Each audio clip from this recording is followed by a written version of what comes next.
Could the Samsung Galaxy S25 Ultra finally be the phone that gets everything right?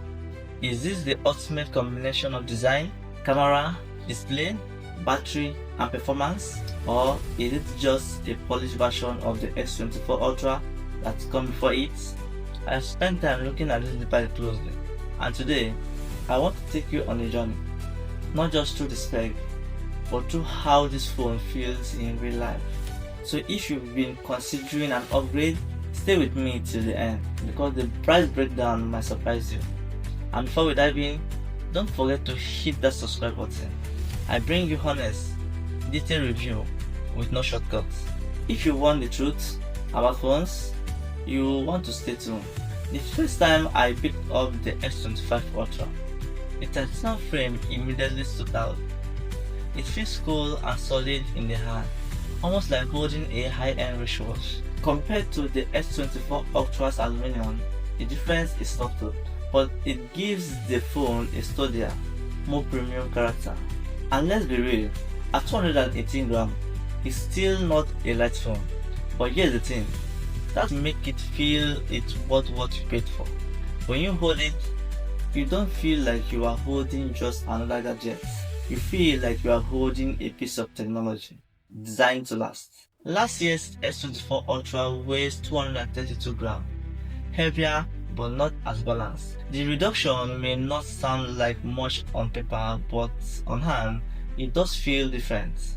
Now, quick thought. Do you prefer a phone that feels solid and slightly heavy, or something so light that you forget it's in your pockets? And of course, the S Pen is still here. I used it on a quick coffee shop, stopped to jot down to-do list. No unlocking, no app searching, just click, right, done. It's one of those features that you may not use every day, but when you do use it, it feels magical. Now the display.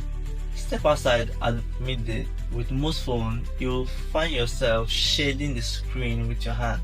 With the S25 Ultra, the story changes. That 6.9-inch AMOLED panel with 2600 nit brightness means even under direct sunlight, you can see screen clearly. The S24 Ultra also reached 2600 nit, but only in certain peak conditions. The S25 Ultra manages brightness more consistently, making it genuinely easy to use outdoors.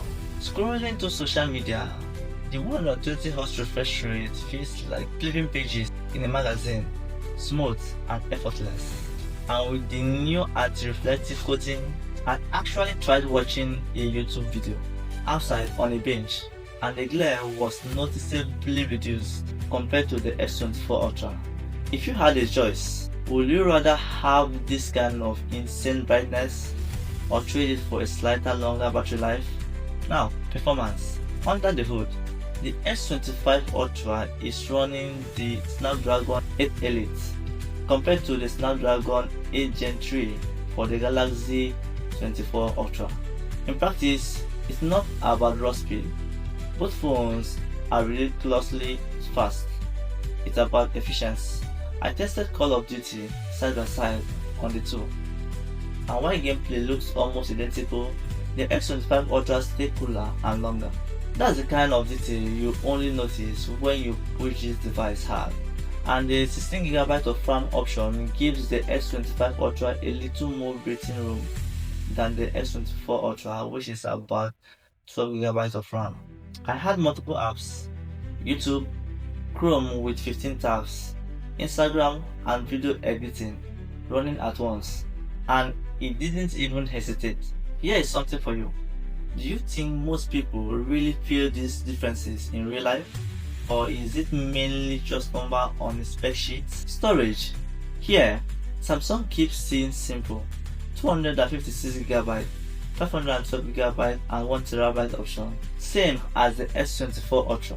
I shoot about 10 minutes of 8K footage, and the file size ballooned to nearly 6GB.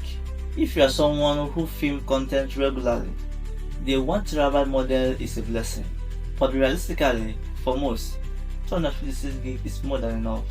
Which camp are you in? The massive storage crowd? Let me know in the comment below. The cameras. This is where Samsung wants you to feel the upgrade. On the S24 Ultra, we had a 200 megapixel main camera, 50 megapixel periscope, 10 megapixel telephoto, and 12 megapixel ultra wide. But on the S25 Ultra, Samsung wrapped that 12 megapixel ultra wide for a 50 megapixel ultra wide, and you can see the difference. I tried capturing a city skyline at sunset with both phones.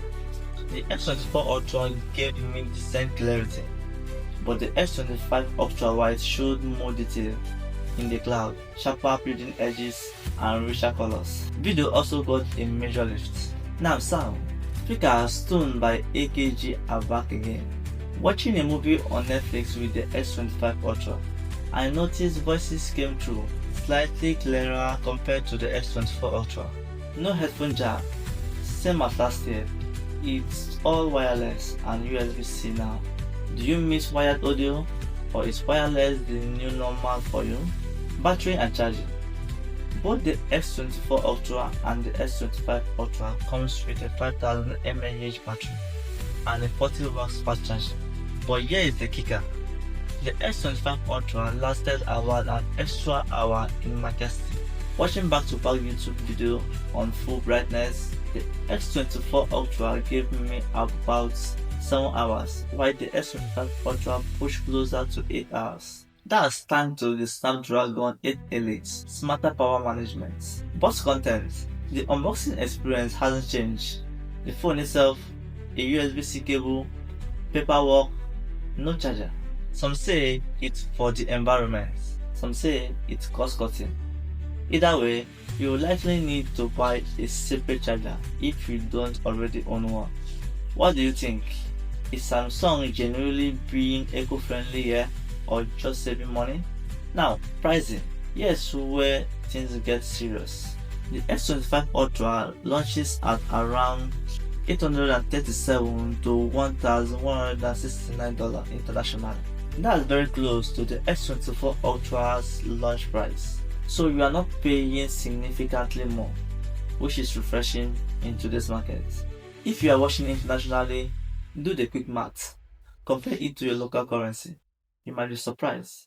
Now I will leave you with this question. Do you think these upgrades are enough to justify switching, or is it smarter to hold off another year? And if you made this point, you clearly value honest breakdown like this, do me a quick favor, hit that subscribe button right now. It's completely free and it helps me keep bringing you more phones, more truths, and more hidden details. Thanks for watching.